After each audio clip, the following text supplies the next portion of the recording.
আসসালামু আলাইকুম বন্ধুরা, কেমন আছেন সবাই?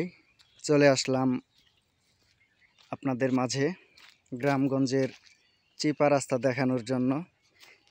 আমাদের গ্রামগঞ্জের যে রাস্তাগুলো দেখতে পাচ্ছেন, রাস্তার পাশ দিয়ে কিন্তু জঙ্গলে ভরা।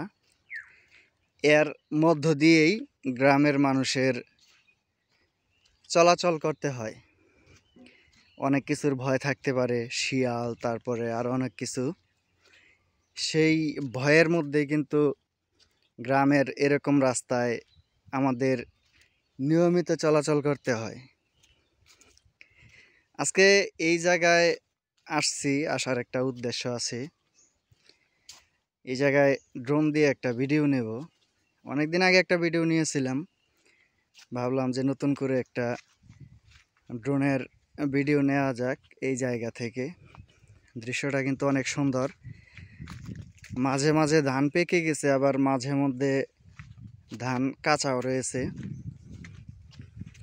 চতুর্পাশে কিন্তু বনাঞ্চল, বন আছে এই পাশে, সব দিকেই বন। মাঝখানে কিন্তু একটু ফসলি জমি, বাইত বলে থাকি আমরা গ্রামের ভাষায়।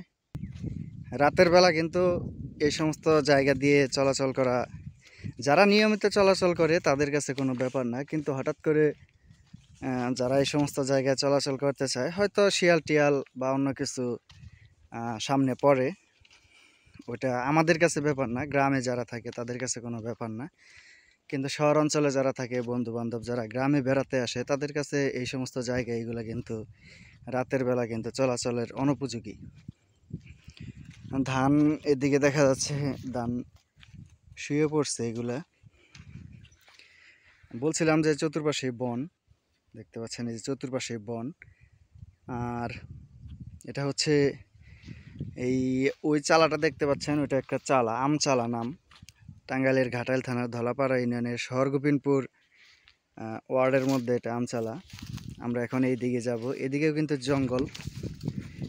আমরা একটা ফরওয়ার্ড জায়গা খুঁজতেছি, যে জায়গায় বসে আমাদের ড্রোনটা নিয়ন্ত্রণ করা যায়। এই জায়গায় কিন্তু আমি আরও একবার ভিডিও দিয়েছিলাম অনেকদিন আগে। ভাবলাম যে নতুন করে একটা ভিডিও দেই। ইনশাল্লাহ খুব তাড়াতাড়ি ভিডিওটা আপলোড দিয়ে দেব। সে পর্যন্ত সবাই আমাদের সাথে থাকুন।